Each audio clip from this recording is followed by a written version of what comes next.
Bapa di surga, terima kasih. Di tengah kebaktian ini kami akan mendengar sebagian firman-Mu. Berkati kami melalui firman yang kami simak bersama. Pakailah hamba-Mu di dalam segala persiapannya dan keterbatasannya. Sucikan, layakkan. Berkati kami sekalian. Ini doa kami ya Tuhan, dalam nama Tuhan Yesus. Amin. Jemaat dipersilakan duduk. Shalom, selamat pagi jemaat sekalian. Selamat Hari Raya Pentakosta. Biasanya kita cuma mengingat hari Paskah, kenaikan Tuhan, kebangkitan Tuhan Yesus, atau kenaikan Tuhan Yesus dan Natal. Tapi sebetulnya ada hari raya Kristen, yaitu hari Pentakosta. Datangnya Roh Kudus turun berdiam di dalam gereja mula-mula. Dan sejak itu Roh Kudus terus berdiam di dalam hati setiap orang yang percaya. Nah, tema hari ini saudara sekalian, sudahkah Anda menerima baptisan Roh Kudus? Ini pertanyaan yang serius saudara sekalian. Sudahkah Anda menerima baptisan Roh Kudus? Nah, mari kita belajar dari Kisah Rasul pasal yang kedua ayat 1 sampai yang keempat. Sesuai dengan agenda khotbah di GKA Trinitas. Hari ini kita sampai sebetulnya adalah masih pasal 1, mengingat hari ini hari Pentakosta, maka kita lompat sedikit yaitu di dalam Kisah Rasul 2 ayat 1 sampai yang keempat. Demikian firman Tuhan. Ketika tiba hari Pentakosta, semua orang percaya berkumpul di satu tempat. Tiba-tiba turunlah dari langit suatu bunyi seperti tiupan angin keras yang memenuhi seluruh rumah di mana mereka duduk. Dan tampaklah kepada mereka lidah-lidah seperti nyala api yang bertebaran dan hinggap pada mereka masing-masing. Maka penuhlah mereka dengan Roh Kudus. Lalu mereka mulai berkata-kata dalam bahasa-bahasa lain seperti yang diberikan oleh Roh itu kepada mereka untuk mengatakannya. Berbahagia setiap orang yang mendengarkan firman serta melakukannya. Saudara sekalian, peristiwa Pentakosta terjadi kurang lebih 2000 tahun yang lalu. Pada saat itu, saudara sekalian, gereja mula-mula, para rasul yang sedang beribadah, tiba-tiba mereka mengalami Roh Kudus turun, diam di dalam hidup mereka, memenuhi mereka. Nah saudara, peristiwa itu sudah terjadi kurang lebih 2000 tahun yang lalu. Tetapi peristiwa itu mempunyai makna yang penting bagi gereja sampai saat ini, saudara sekalian. Nah, karena itu di dalam gereja setelah Pentakosta muncul beragam pandangan. Apakah pengalaman Pentakosta itu di mana Roh Kudus hadir, maka orang Kristen harus mengalami mujizat, bisa berbahasa lidah, lebih tepat dalam bahasa aslinya itu bukan bahasa roh, berbahasa lidah, berkata-kata dengan bahasa yang asing. Nah saudara, di dalam sejarah gereja Protestan, yang saya maksud Protestan itu adalah gereja yang muncul dari arus reformasi setelah abad pertengahan, di mana salah satu tokoh reformator itu Martin Luther. Nah, dari gereja-gereja arus reformasi ini atau dikenal sebagai Protestantisme, saudara sekalian, khususnya yang bersifat itu pietistik, menekankan kesalehan hidup Kristen. Sebagian itu meyakini pengalaman Pentakosta itu harus dialami oleh orang-orang Kristen masa kini. Jadi kalau kita lihat arus Protestan sebetulnya meliputi beragam denominasi. Apakah itu Baptis, apakah Wesleyan, apakah itu Reform, dan juga Pentakosta, Karismatik itu masuk dalam arus Protestan sebetulnya, ya. Nah, di dalam arus ini saudara sekalian, ada beberapa orang yang menekankan bahwa pengalaman baptisan roh ini harus dialami secara berulang oleh orang-orang Kristen. Contohnya itu atau beberapa tokohnya itu, satu adalah John Fletcher. Dia adalah pengganti John Wesley. Kemudian juga ada orang yang bernama Charles Finney, D.L. Moody, lalu juga Torrey, Andrew Murray, kemudian A.B. Simpson. Mereka ini pada prinsipnya menekankan bahwa orang Kristen tidak cukup cuma percaya Yesus. Tidak cukup punya pengalaman satu kali mengikut Yesus. Tapi orang Kristen harus mengalami yang namanya baptisan Roh Kudus. Mengalami baptisan Roh Kudus itu adalah pengalaman kedua. Diistilahkan juga the second blessing, berkat yang kedua. Jadi tidak cukup orang Kristen menjadi orang Kristen biasa-biasa, tapi harus dibaptis Roh Kudus. Dengan demikian maka mereka makin mantap, makin dipenuhi dengan kuasa, makin suci dan seterusnya. Jadi mereka beranggapan atau pandangan ini beranggapan dengan menerima Roh Kudus maka ada pengalaman yang luar biasa dalam hidup seseorang. Ada kepastian yang kokoh, ada kegembiraan emosional bersifat ekstasi, begitu indah, menyenangkan. Lalu juga pengalaman berglosolalia, berbahasa lidah. Lalu juga kebebasan hati untuk berbicara tentang Yesus Kristus. Bahkan mereka juga menganggap bahwa orang-orang Kristen yang dibaptis Roh Kudus mendapat karunia mujizat. Antara lain itu karunia bernubuat, karunia penyembuhan dan sebagainya. Nah, saudara, menjadi pertanyaan bagi kita adalah apakah ini sesuai ajaran Alkitab? Nah, saudara, dalam khotbah ini saya tidak bermaksud untuk menghakimi orang atau kelompok lain, tapi saya mengajak kita untuk kembali kepada Alkitab. Kalau kita berasal dari arus reformasi, dalam arus Protestan, maka seharusnya kita berpegang pada sola scriptura, hanya Alkitab saja. Sebagai apa, saudara? Standar konseptual, standar doktrin, standar ajaran kita, dan juga standar tingkah laku, etika Kristen. Itu namanya kita sola scriptura. Hanya Alkitab yang berotoritas dalam hidup kita.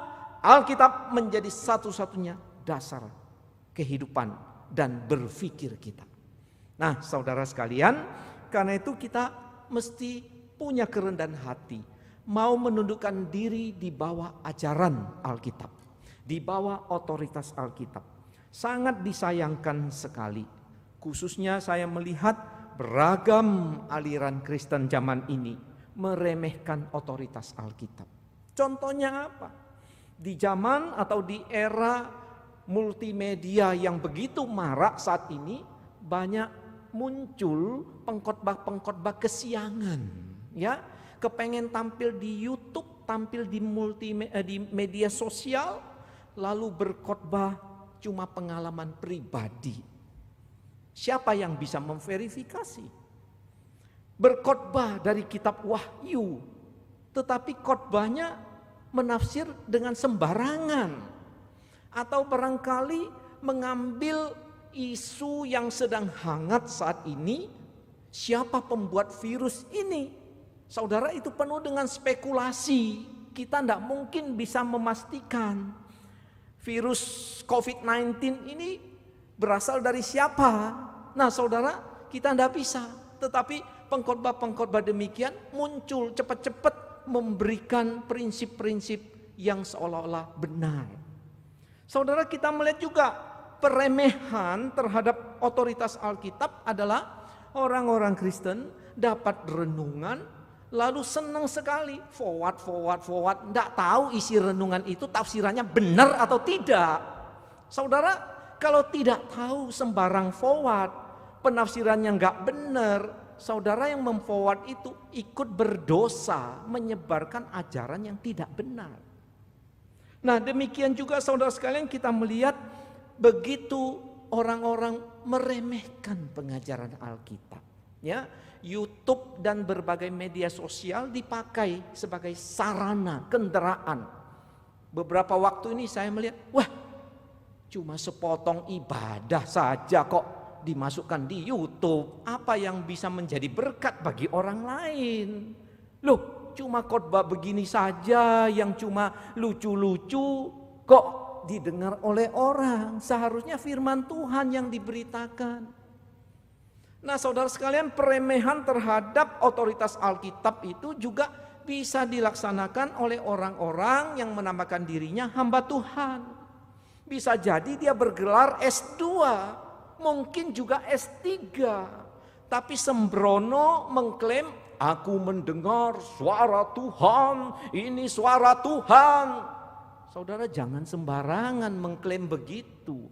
Prinsip mengetahui firman Tuhan tertulis di Alkitab dengan jelas. Harus diuji dengan Alkitab, harus disiram dengan banyak doa, harus dikonfirmasi dengan orang-orang yang rohani, harus dilihat bagaimana Tuhan memimpin dalam situasi. Dan akhirnya kitab Filipi katakan harus ada damai sejahtera. Itu cara mencari pimpinan Tuhan. Tidak boleh sembarangan. Aku mendengar suara Tuhan, engkau adalah jodohku. Waduh, bahaya ya. Aku mendengar suara Tuhan, engkau harus memberi uang kepada saya 10 juta. Wah, ini sembarangan. Nah, saudara, mari kita kembali pada apa yang diajarkan oleh Alkitab. Ya, nah hari ini saya akan menyampaikan 3 garis besar yang penting mengenai sudahkah Anda menerima baptisan Roh Kudus. Ya, yang pertama adalah bahwa baptisan Roh Kudus itu sudah dijanjikan oleh Allah. Ya, baptisan Roh Kudus sudah dijanjikan oleh Allah. Nah, kapan Allah menjanjikan itu? Yaitu di dalam masa perjanjian lama. Saudara, ketika rasul-rasul dan murid-murid mula-mula dipenuhi Roh Kudus, mereka dengan bahasa lain memberitakan Injil. Lalu orang-orang Yahudi dari berbagai wilayah di seluruh dunia yang mendengar itu, apa itu? Lalu sebagian bilang mereka itu mabuk anggur manis. Nah, Petrus memberi jawaban, saudara, ini adalah penggenapan nubuat dari Nabi Yoel. Saudara, pada masa Yoel, Israel murtad, berdosa. Akibatnya apa? Tuhan murka. Maka hasil panen mereka itu rusak, porak-poranda. Apakah itu pohon anggur, buah zaitun, gandum, buah ara, delima, apel, hancur semuanya. Lalu ternak mereka yang dilepas untuk merumput di padang yang luas, gak ada rumput. Maka di tengah-tengah masa itu Nabi Yoel, dia memberi nubuat dari Tuhan bahwa satu hari Israel bertobat, mereka akan mendapat pemulihan, mereka akan mendapat pencurahan Roh Kudus. Saudara, salah satu nats yang menubuatkan tentang hari Pentakosta dari kitab Yoel. Lalu juga ada dari kitab Yehezkiel, saudara sekalian. Dikatakan bahwa Tuhan satu hari akan memberi rohnya diam di dalam batin umatnya.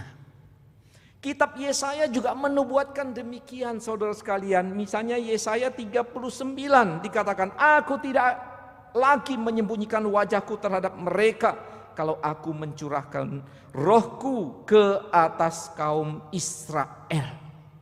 Saudara, semua nubuat ini mengacu kepada zaman Mesias, akhir zaman, di mana roh Allah akan dicurahkan. Nah, saudara, nubuat ini juga tercatat dalam perjanjian baru.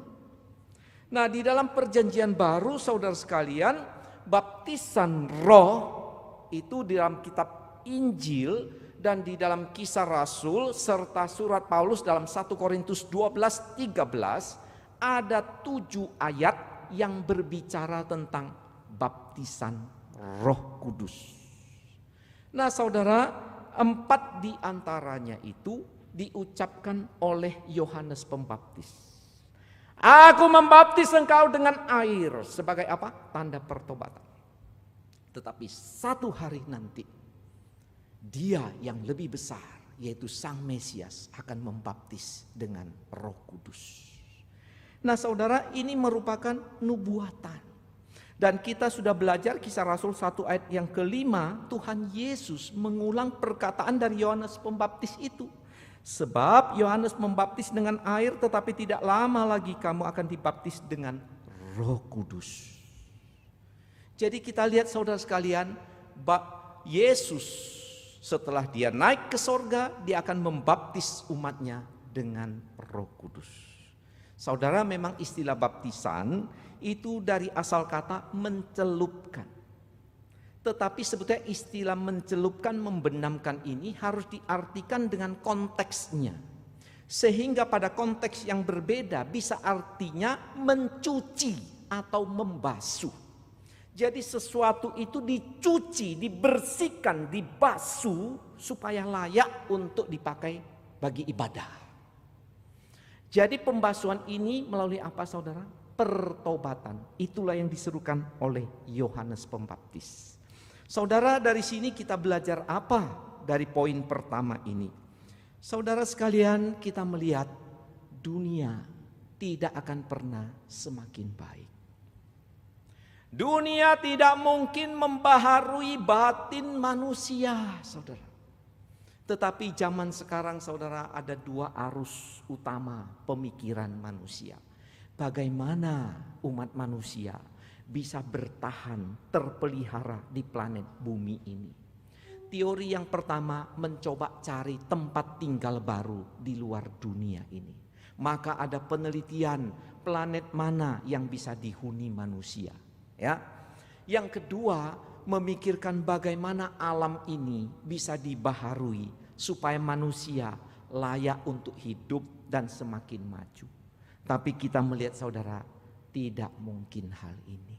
Ya, teknologi manusia, kemampuan, kepintaran, penemuan-penemuan manusia tidak mungkin bisa membaharui manusia beserta dengan lingkungannya. Tidak mungkin, saudara. Kita melihat misalnya kemajuan di dalam ilmu pengetahuan manusia tidak bisa untuk membaharui batin manusia. Manusia makin rusak, makin bobrok, makin bejat, iya. Tapi tidak bisa. Kita melihat dalam teknologi kedokteran, banyak penemuan-penemuan bahkan yang sekarang sedang digandrungi, difokuskan tuh pengobatan secara genetika, saudara. Tapi kita tahu banyak penyakit yang belum bisa diatasi, termasuk pandemi saat ini COVID-19. Ya, masih diteliti bagaimana vaksinnya, bagaimana pengobatannya. Karena itu saudara sekalian, setelah PSBB bukan berarti kita bebas dari wabah COVID-19. Kalau saya membaca literatur di masa lalu, pandemi itu bisa membutuhkan waktu beberapa tahun. Jadi kita jangan lagi bermimpi bisa cepat hidup normal seperti masa lalu.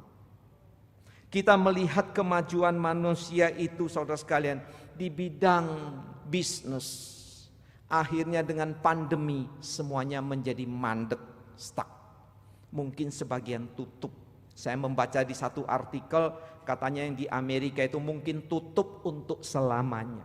Tidak bisa bangun lagi. Dengan dunia profesi saudara sekalian, ya, juga mengalami kesulitan. Tidak usah jauh-jauh saudara. Sekarang ini banyak orang yang rambut gondrong, betul enggak ya? Wanita juga enggak berani ke kap salon. Karena apa? Waduh, nanti kalau COVID-19-nya ya mencolot. nempel, loh bahaya, mendingan gondrong sedikit lah, ya. Nah, minggu lalu penginjil Hendra sudah bilang lebih baik dia potong sendiri. Wah, nah saudara sekalian, jadi kita lihat semuanya kacau. Adakah teknologi, kemampuan manusia bisa mengatasi, membuat pembaharuan? Enggak bisa, saudara. Maka Allah yang maha kuasa, maha kasih, maha hikmat, dia tahu manusia tidak bisa dibaharui kecuali Roh Kudus dicurahkan. Roh Kudus mengadakan penciptaan baru, kelahiran baru. Dan saat itu juga dibaptiskan Roh Kudus, baru manusia bisa dibaharui. Nah saudara sekalian, kita melihat sekarang bagian kedua, ya.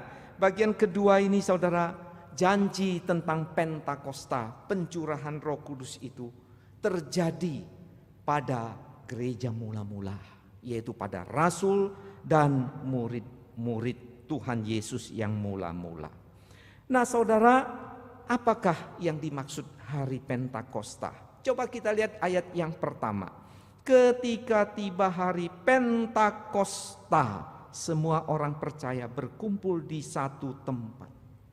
Saudara, Pentakosta ini artinya ke-50, itu artinya Pentakosta. Mengapa disebut 50, saudara? Karena Israel memiliki hari-hari raya.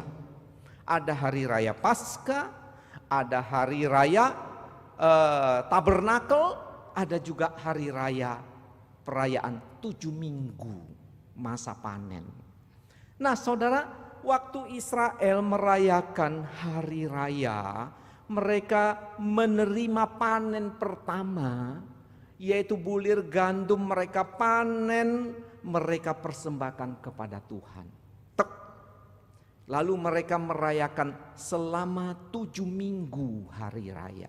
Setelah lewat 7 minggu itu berarti 49 ya hari. Hari yang ke-50 itulah yang disebut Pentakosta. Jadi saudara sekalian, Pentakosta itu punya latar belakang dari kitab Imamat, dari kitab Keluaran, dari kitab Bilangan 28, kitab Ulangan pasal 16. Nah saudara, Pentakosta ini juga punya latar belakang adalah di mana Tuhan waktu pimpin bangsa Israel keluar dari Mesir. Dia kumpulkan mereka di Gunung Sinai. Dia beri mereka Taurat. Dia mengikat perjanjian bagi Israel. Nah saudara, peringatan pemberian Taurat ini di Sinai, ini juga Pentakosta, latar belakang Pentakosta.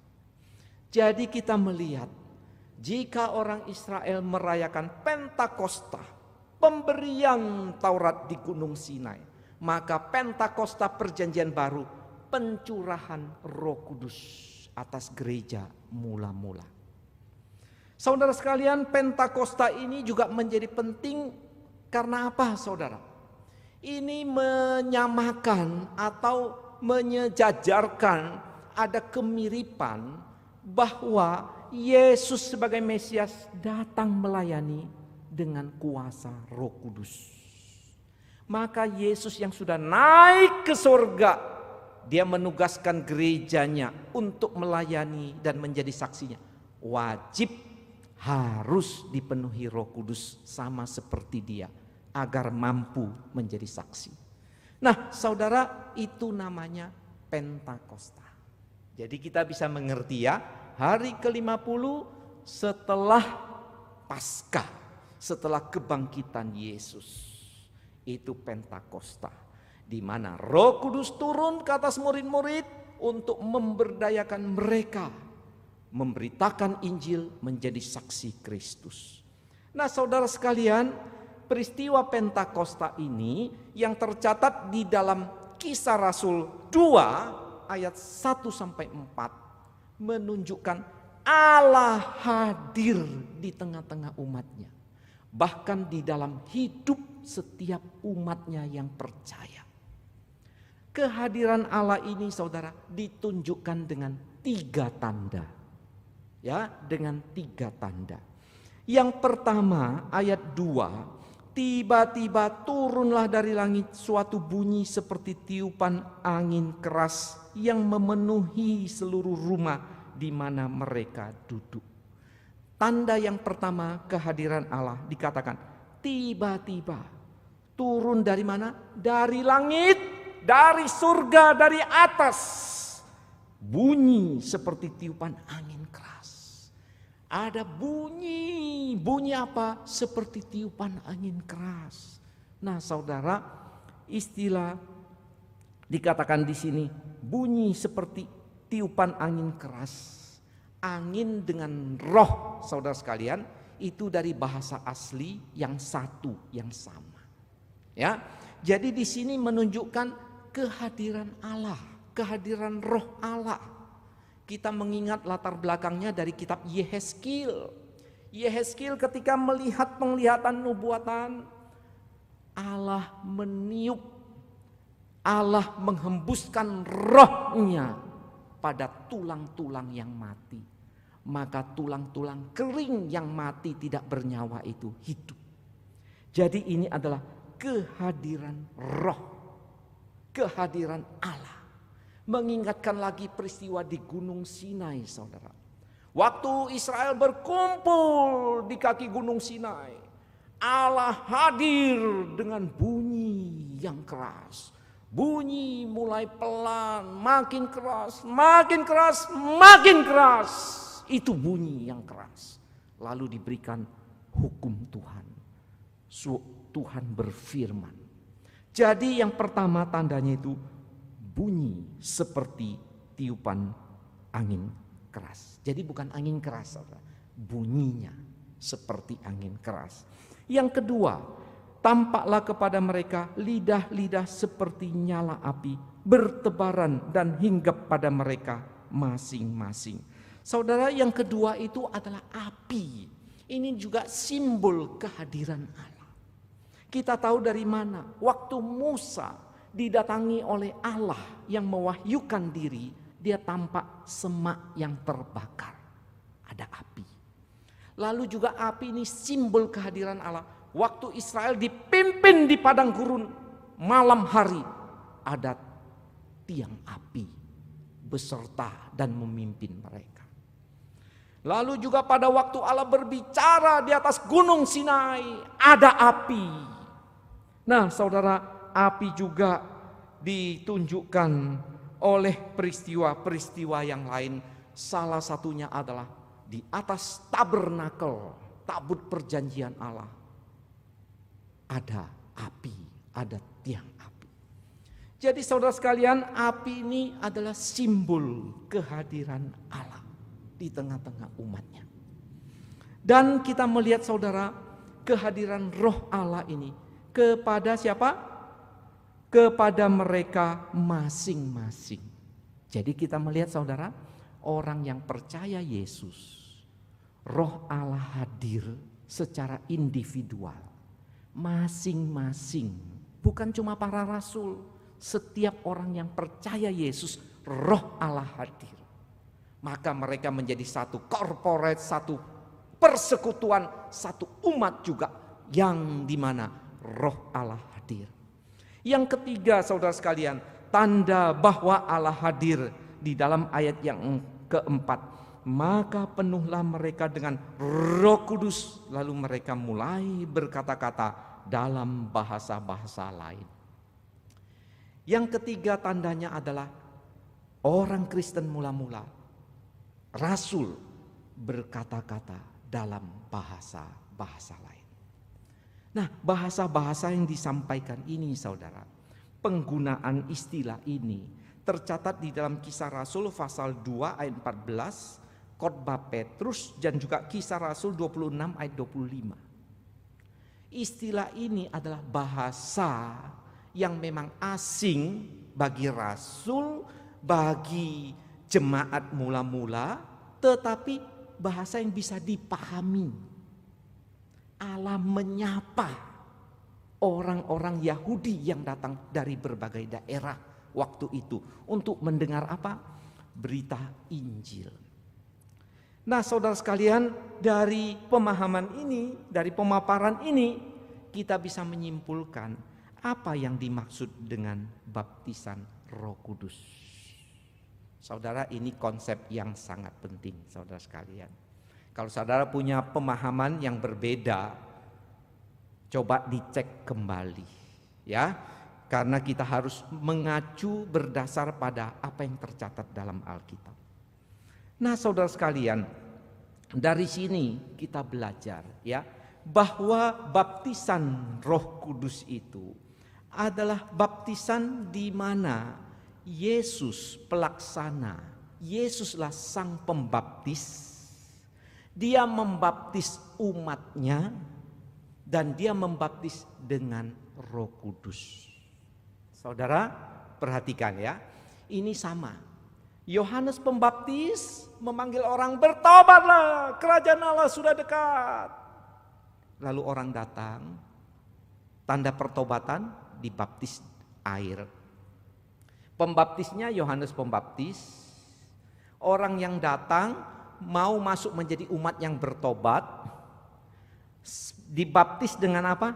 Dengan air, tanda pertobatan. Pendeta zaman sekarang termasuk saya, kalau membaptis orang, yang membaptis itu saya, bukan majelis kan? Yang dibaptis adalah orang-orang yang mau menjadi anggota gereja. Kalau di sini gereja Trinitas. Lalu saya membaptis dengan apa? Dengan air. Jadi itu makna baptisan, penyucian, pembasuhan.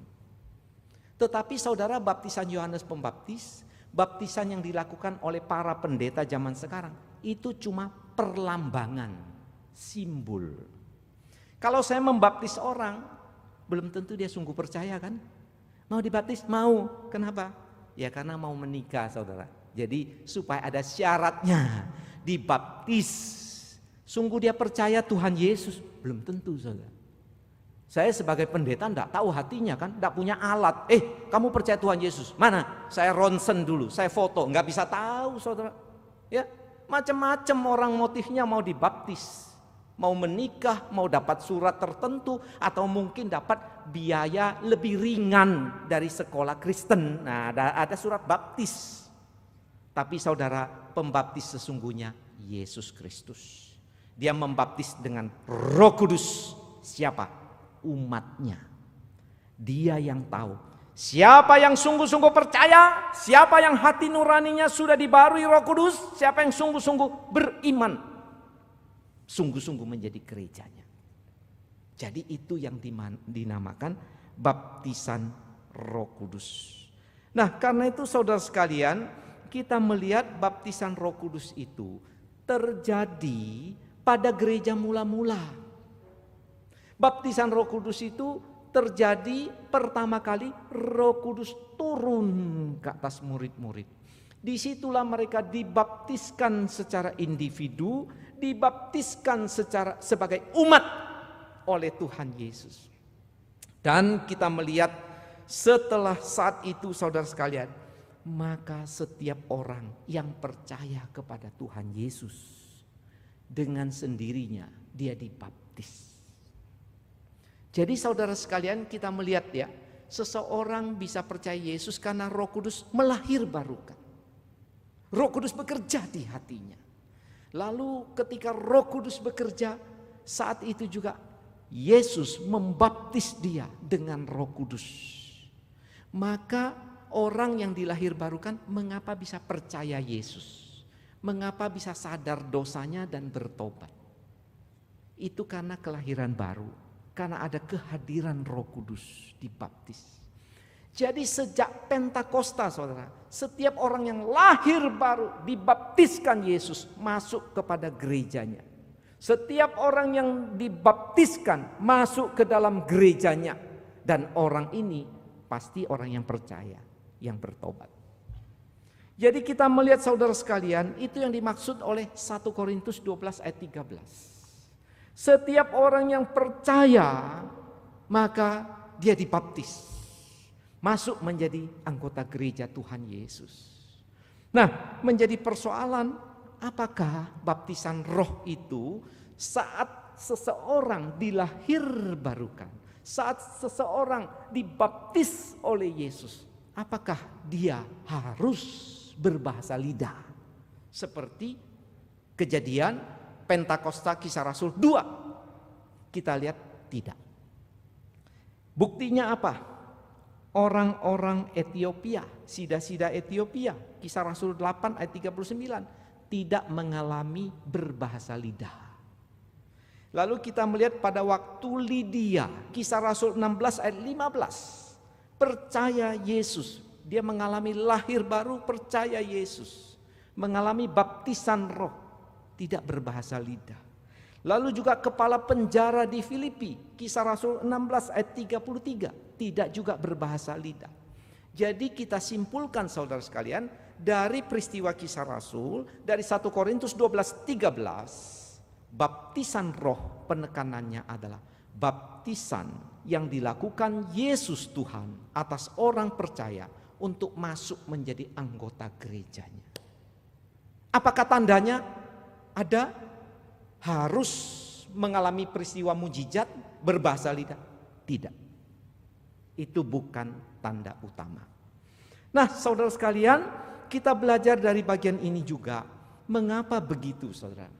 Kita mesti mengingat bahwa peristiwa Pentakosta pasal 2 ini, Kisah Rasul pasal 2, ini dalam satu master plan Allah yang besar, rencana besar Allah, saudara. Allah pernah melakukan banyak mujizat, tanda-tanda ajaib cuma dalam 3 periode.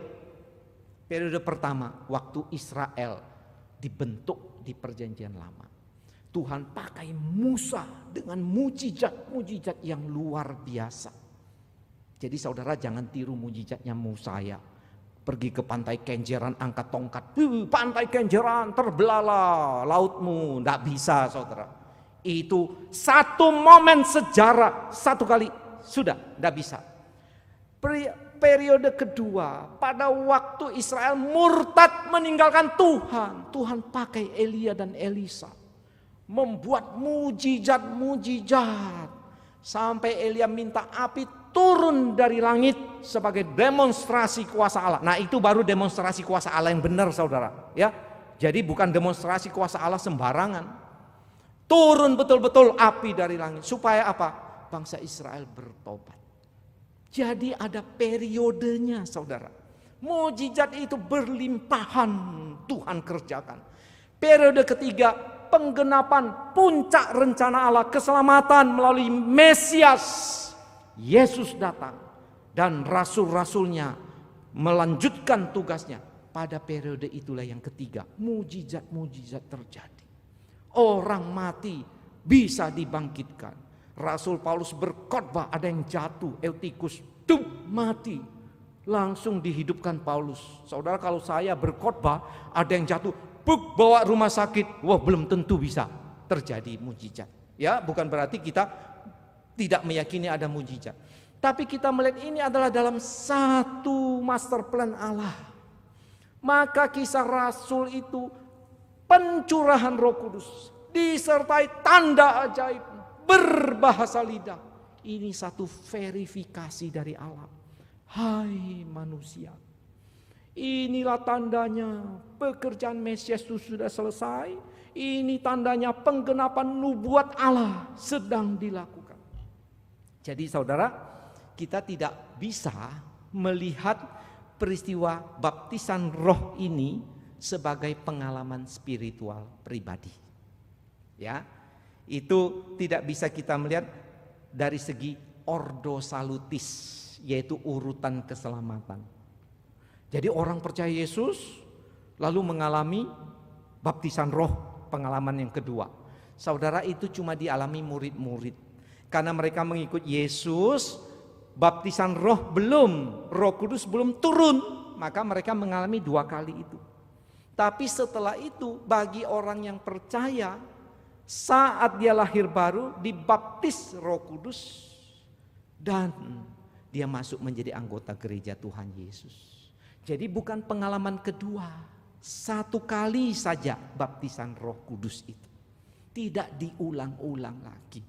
Nah, itu sesuai dengan 1 Korintus 12 ayat 13. Maka di dalam surat-surat perjanjian baru nggak ada mengatakan kalau kamu dibaptis Roh Kudus harus bisa berbahasa lidah. Tidak ada lagi. Penekanannya itu pada apa? Dipenuhi Roh Kudus. Artinya apa? Roh Kudus yang sudah membaptis, Roh Kudus yang sudah hadir seharusnya memimpin orang Kristen. Tunduk, taat, menjadi saksi Tuhan. Nah, itu yang berulang, kepenuhan Roh Kudus, bukan baptisannya. Nah, karena itu saudara sekalian, dari sini kita belajar bahwa baptisan Roh Kudus bukanlah otoritas pendeta, saudara. Ya, jadi saya sangat tidak boleh, begitu juga hamba Tuhan orang lain. Siapa yang mau dibaptis Roh Kudus, marilah datang ke Trinitas. Saya baptis dengan Roh Kudus. Aduh, siapa saya ini? Ya toh, siapa kita manusia hamba Tuhan? Pembaptis yang sejati Yesus. Karena baptisan Roh Kudus itu pekerjaan dari Tuhan Yesus sendiri. Pekerjaan dari Allah Tritunggal sendiri. Maka saudara, itu tidak tergantung pada usaha manusia. Ya, aduh saya mau berdoa berjam-jam supaya dapat baptisan Roh Kudus. Tidak ada, saudara. Ya, murid-murid itu menanti dengan tulus. Memang masanya Pentakosta mereka dibaptis Roh Kudus.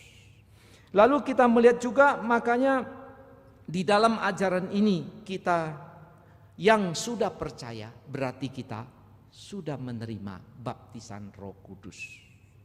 Jadi kalau ditanya, apakah baptisan Roh Kudus wajib bagi setiap orang Kristen? Wajib. Kalau belum lahir baru, belum dibaptis oleh Yesus, mana mungkin menjadi anggota gereja? Kalau belum dibaptis Roh Kudus, berarti dia belum percaya Yesus. Mana mungkin Roh Kudus hadir dalam hidupnya? Mana mungkin menjadi umat Allah? Jadi wajib. Karena itu saudara sekalian, kita menerima baptisan Roh Kudus adalah anugerah Tuhan. Roh Kudus bekerja melahirbarukan kita. Tuhan Yesus bekerja membaptis kita. Roh Kudus hadir. Maka kita bisa percaya. Jadi dari aspek manusia kita bisa tahu apakah kita sudah menerima baptisan Roh Kudus, yaitu kita melihat saja apakah kita sudah percaya kepada Yesus secara pribadi, dari hati nurani yang murni, dari kesungguhan yang tulus. Kalau kita sudah beriman, sudah sungguh percaya Yesus, berarti sudah menerima baptisan Roh Kudus. Tapi kalau ditanya, apakah engkau mengalami pengalaman supra alami? Bisa berbahasa lidah? Oh, itu bukan suatu penekanan yang mutlak. Ya, tadi saya sudah menunjukkan banyak ayat yang menunjukkan itu. Orang yang percaya Yesus, langsung Roh Kudus hadir dalam hidupnya. Dia dimeteraikan oleh Roh Kudus menurut kitab Efesus. Sudah dibaptis Roh Kudus, cukup. Nah, karena itu saudara, mari kita sungguh-sungguh kembali kepada apa yang diajarkan oleh firman Tuhan. Supaya kita boleh hidup dengan benar di hadapannya. Yang ketiga dan terakhir saudara sekalian, kita melihat baptisan Roh Kudus itu untuk memberdayakan gereja menjadi saksinya. Ayat 4, maka penuhlah mereka dengan Roh Kudus, lalu mereka mulai berkata-kata dalam bahasa-bahasa lain seperti yang diberikan oleh Roh itu kepada mereka untuk mengatakannya. Saudara sekalian, menarik sekali dari teks ini, khususnya ayat yang keempat, saudara sekalian. Saya mengutip pandangan Longnecker, seorang penafsir Kisah Rasul yang bagus sekali.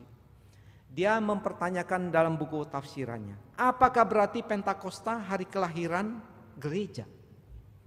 Saudara, beliau mengatakan tentu tidak begitu. Karena apa saudara sekalian? Kita tahu gereja sudah ada sejak perjanjian lama.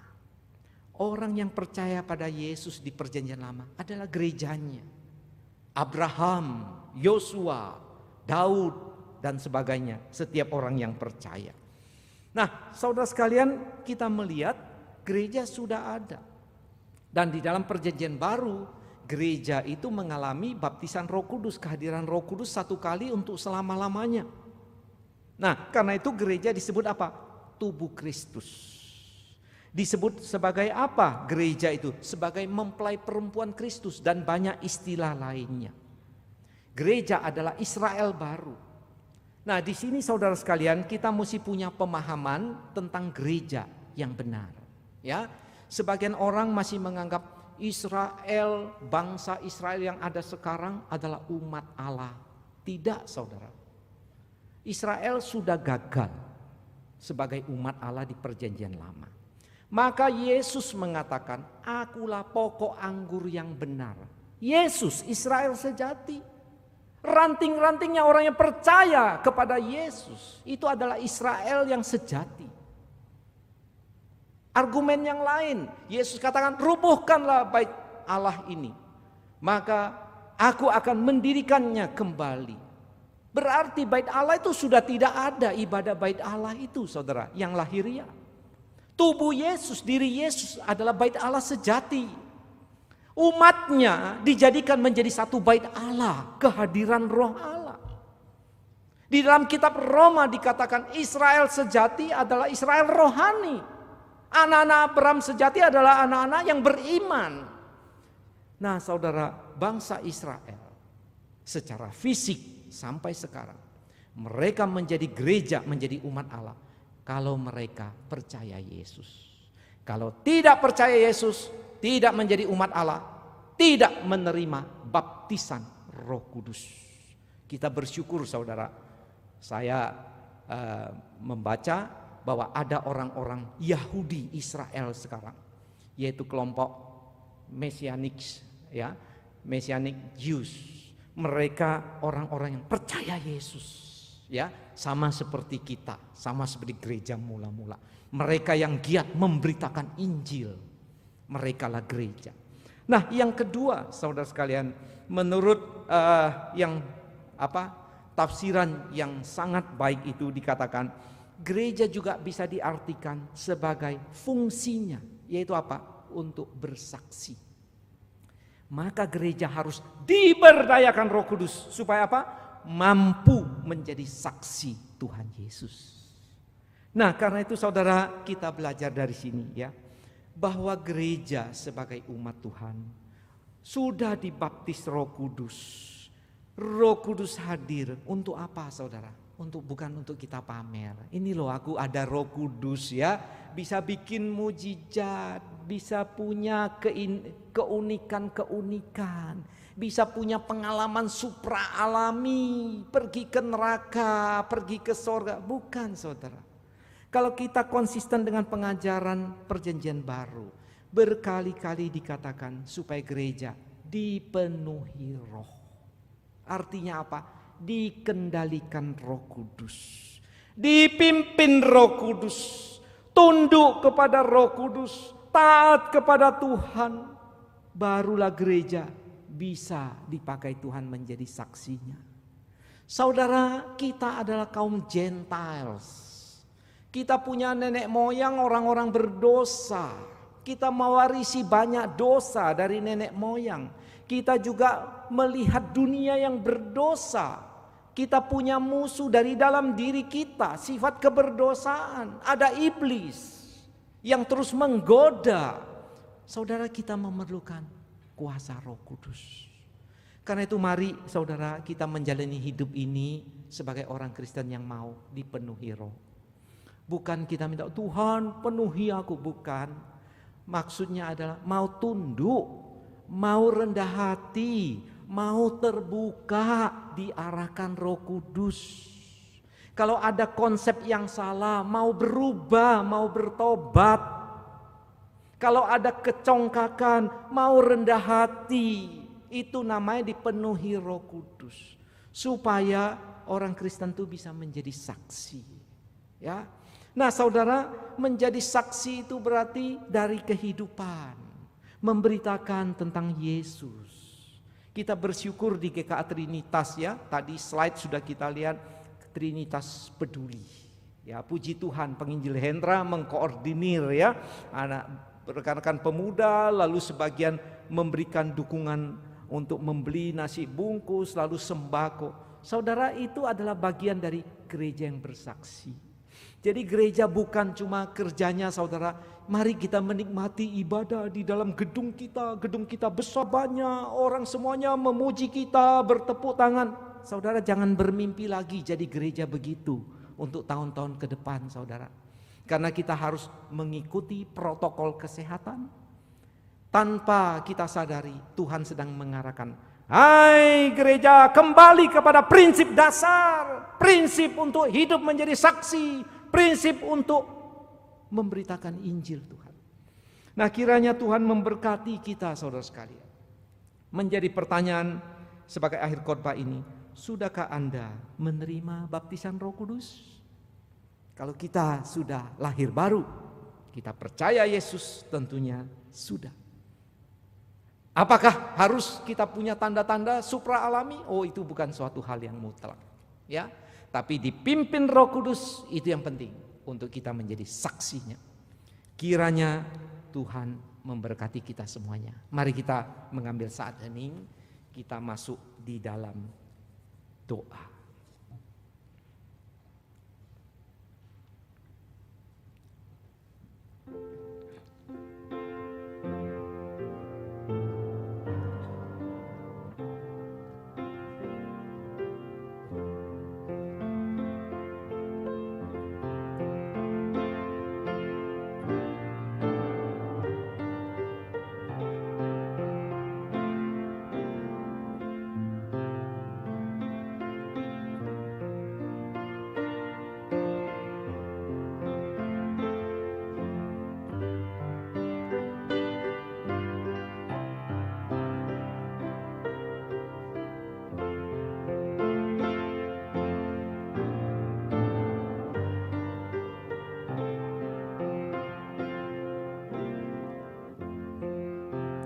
Terima kasih Tuhan untuk firman-Mu.